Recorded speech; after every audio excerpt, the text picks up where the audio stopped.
The official term is Attention Deficit Hyperactivity Disorder, or ADHD. Many people call it ADD because they mainly have trouble with focus, with inattention. I like to think of the condition as attention difference disorder.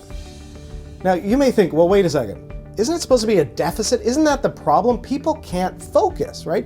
That's the whole issue with ADD or ADHD. But the reality is, people with ADD or ADHD can focus, it's just they focus differently. So when people with ADD or ADHD are excited and passionate about something, when they're working within their strengths, they can focus very well on what they're doing. But when they're working on mundane, difficult, challenging, boring tasks, they have a tremendous amount of trouble focusing.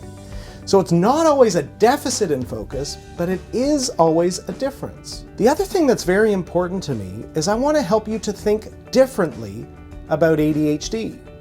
Because most doctors, teachers, and individuals working in the field are focusing tremendously on the deficits.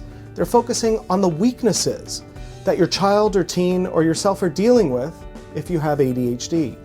And of course, we have to be aware of the symptoms. We have to be aware of the challenges.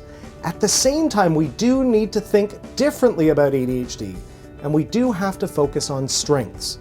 When we can focus on what's going right, when we focus on what you're capable of doing, what comes naturally to you, what gets your heartbeat going, what gets you excited, what gets you stimulated, that's where you are able to focus and do the best that you're able to do.